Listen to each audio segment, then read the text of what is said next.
Welcome back to our kitchen. We are here again, Patricia and I, Peter, and we are doing this What's for Dinner challenge, and it has got us in the kitchen together more than ever before. So that's a good thing. And that's what this What's for Dinner challenge is all about. It's about getting people together, eating together, making food for one another, sharing food with one another, making meals important, significant, and make sure that they are a blessing in one way or another. So thanks for joining us. We've been providing some recipes and some, I guess, just showing you some things that we like to eat, and that's what we're going to do today. Really, because it's not really about what we're eating. That's not really, like, the name is kind of deceiving of the What's for Dinner challenge. It is about the meal time. But for some people, the prep is meaningful. And I do enjoy it. It's a way I've blessed my family for years, is Amen. by cooking, because it's something I can do and I can do well. I thought we would do another of your kind of favorite recipes that you've probably never made before. There's a lot of recipes that I've never made before, and So this is one of them. Yes. It's definitely one of them. So this is Peter's mom's recipe, which she got from somewhere else. I think she told me, but I can't remember. And it's called cloud biscuits, and they're just really good biscuits. I didn't think I liked biscuits most of my life until I had Madeleine's biscuits. So they're good. They are good, and this would go good with the corn chowder recipe, which we have done. We've done corn chowder. We did previously, and hopefully you've seen. And so those two recipes together. Yeah, this goes good with chili, with any kind of like soup. And if you wanted to, you could use this to make cinnamon biscuits as well. So like a cinnamon roll. So I really prefer a yeast roll as far as cinnamon rolls go, but some people really like biscuit ones, so you could do that. All right. So I'm using my stand mixer today because that is just easy. That is just, it works for me. But there is one step that I'll show you another option. We're going to start with flour. So one batch is 2 cups of flour. We're going to double the batch, so we have 4 cups of flour. So one batch is 2 cups of flour. So we're just going to add that to our big mixing bowl. Now, in a previous video I did, kind of the video that kicked it all off, that we didn't even realize was going to kick it all off, I didn't maybe measure my flour precisely, and I got some very nice comments about that. So did you measure your flour precisely? No. Okay. I usually don't. Okay. I didn't measure it in that bowl. Some people will be like, that's a liquid measure bowl. It is. You wouldn't really know the difference. But no, I get that's a liquid measure bowl. Yeah. But I used a measuring cup, but I didn't level it off. Okay. So I don't. So for those of you who like to level off your flour, more power to you. Go for it.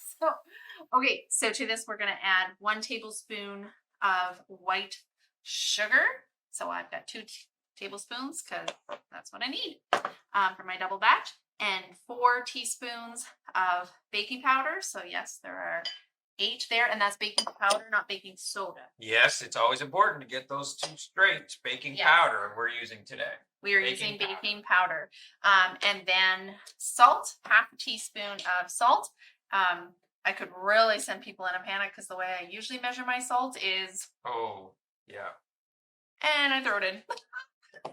Oh, I guess you just sent people into a panic. Some people, anyway. I do have a measuring spoon out. It will be okay, friends. It will be okay. It's totally okay.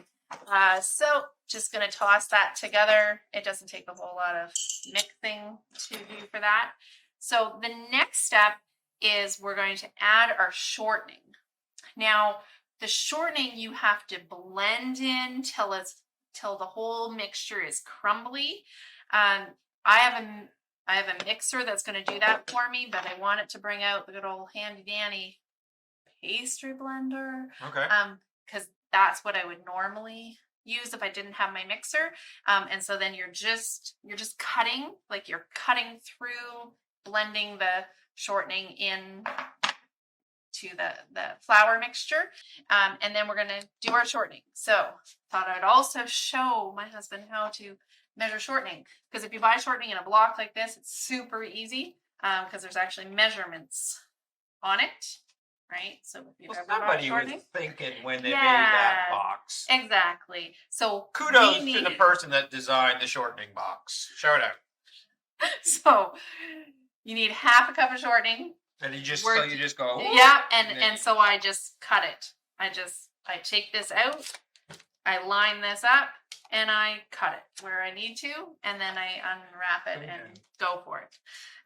You can buy shortening in like tubs as well, and then you actually better off using like water to measure it, and it's a weight. Anyways, I don't. No, get the box, friends. Get the box. The box works. Yeah. So if I didn't have a mixer, I would probably also like cut this into cubes before I added it so that I could get it to blend. Whoops. That was great. That was fun. We gotta add some more flour now. Oh, probably not. It'll be all right. It'll be all right. Okay. And my paddle in and mix. Now sometimes when I'm mixing like really a whole lot and mixing it fast, I have to cover it, and actually I'm going to do that in a second. I think my favorite part of cooking is using the power tools. This isn't a power tool? It is power tool. You bought me this power tool. I feel like it's supposed to get in the kitchen to a power tool. Oh no, we got some other Okay. power tools. Okay, so I'm going to want to turn this up because otherwise the shortening is just going to stay on my paddle. So because I don't want it to come splash everywhere, I'm just going to cover this. It does all the work for me. Gotta love those power tools. Yep. Okay, just better check that to make sure it's blended enough. Yep. Yeah, so you can see it's like crumbly, Okay. almost powdery still. Yep. But the shortening is blended all in there. So next step is I don't know why I have this bowl. Next step, we're going to add an egg. So 1 egg to 1 batch. We're doing 2 batches. So we're going to do 2 eggs. You can just crack those in. Once again, if you watched our meatloaf recipe, we had eggs in that. And Peter, oh, actually, you were supposed to put it in there. Sometimes you have to make a mistake to learn. Okay. So That's why I had the bowl. I thought you had the bowl for. Well, so that the eggs wouldn't roll all over the plate. Now do I need to kind of No, get that out? no, don't worry about it. We'll So I put figure the it out. second. So what I was supposed to do is put them both in the bowl and then. And mix, yeah, beat them. Oh, Beat them. okay. Because you know how to do eggs, because you do breakfast. Well, I mean, it's not rocket science to kind of. Yeah. So now that the unbeaten. It's okay. Well, It'll mix, it'll be fine. Like we might just kind of like, I might like beat it a little bit in there.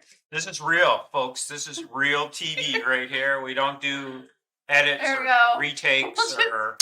There we go. Here, I I just can- mixed it up a little. yeah. No, don't mix it up too much. Don't mix it up too much. Nope. Okay. Nope. It's real. Okay. See, sometimes you make mistakes, but Okay, so it'll still taste yummy. one cup or sorry, not 1 cup of eggs. 1 egg for 1 batch. We're doing 2 batches. Yeah. And then we're doing 2/3 a cup of milk for each batch. I could add it in there, but there's actually enough room that I could just add the egg into there. So it's, yeah. And then we're going to add this all at once with our other egg already in there. Okay, and I'm just going to turn that on to mix it for a second. You want to make sure that it mixes everything together. So you want to scrape the sides and scrape the bottom.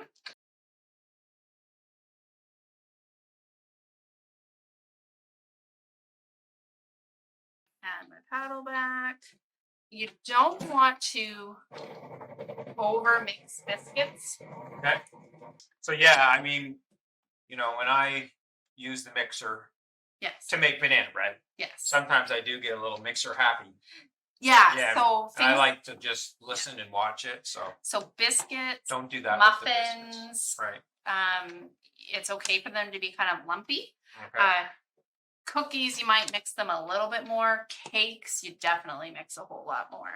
Okay. You want them to be really smooth. You don't want any chunkies or anything in it. So if you want to take the bowl out of the stand there, Yep.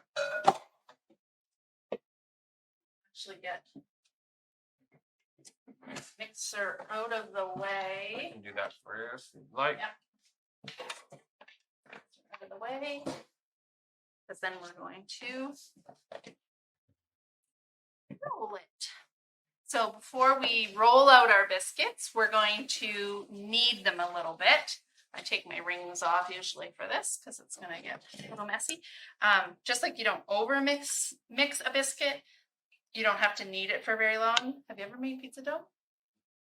No, but I'm sure that's another great. It's probably on the list somewhere. So a pizza dough or a bread dough especially, you would need a whole lot.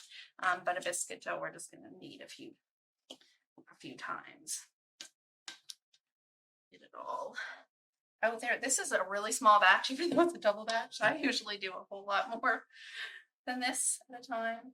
I would usually at least triple this recipe because they freeze really well too. So, alrighty. So kneading involves folding, pressing, folding, pressing, folding, pressing. So my hands need to have a little bit of flour on them. So I would fold it and then push away, like press away, and then turn it, fold it, press away, fold it, press away. This recipe is only going to take like 5 times. It's going to be plenty. The less you touch biscuit dough, the less you touch something that has shortening in it, the better it's going to be. The warmth of your hands isn't good for that kind of dough. So that's good enough. And I'm just going to put a little bit more flour on there, and then we're going to roll it. I do find this is soft enough dough that you could definitely get away without using a rolling pin or anything. Your hands are actually probably enough, but I will just roll something there. And depending on how thick you want them, you can go about 3/4 of an inch to an inch. Some people might want to do them a little bit thinner, I suppose. And then we're going to cut them. If I were doing a cinnamon biscuit, or like a cinnamon roll with the biscuit dough, I'd probably roll it a whole lot thinner, right? And I have biscuit cutting tools, and I'm going to use kind of the second size up and toss it in some flour and cut it. Oh, that's probably in the way. Cut it and then put it on a pan. You want to spread them out a little bit because they will expand a little bit and raise a little bit. So why don't we just take a break for a sec, and then once we've got them all on and in the oven, we're going to put them in the oven at 400 degrees for 10 to 15 minutes. Once again, it's going to depend on the size of the biscuit, how thick you've got it, and everything. All right, so we'll just take a sec while we do this. Welcome back, and that is the sound. That's the buzzer going off that the biscuits are ready. So they've been in the 400 degree oven for how long? Those ones were probably about 14 minutes. Keep an eye on them. Yeah, because you know what? Well, maybe you do like really, really brown biscuits. It's not my preference. Teach their own. Yeah. And you probably noticed that there's a whole bunch of other ingredients. Focus biscuits. Yeah, I know, Get the biscuits out. but they just need another minute. This is for next time. Next time. So tune in next time For something else. for something tasty with chocolate chips. Something tasty. Alrighty, let's get these of the oven. And then I had like a tiny little bit of extra, so I just made a blob. So, a double batch made this. Excellent. And I would take these off and I would put them on a cooling rack to cool. If I check the bottom, because I can tell some of them are not real brown on the top, so if I check the bottom and they felt a little doughy, then I might put them in for another minute or two. But like you can tell, most of them are good to go. So these are our cloud biscuits, and they're really great. Excellent. Thanks for stopping by again, and have a great day and good times around the table. God bless.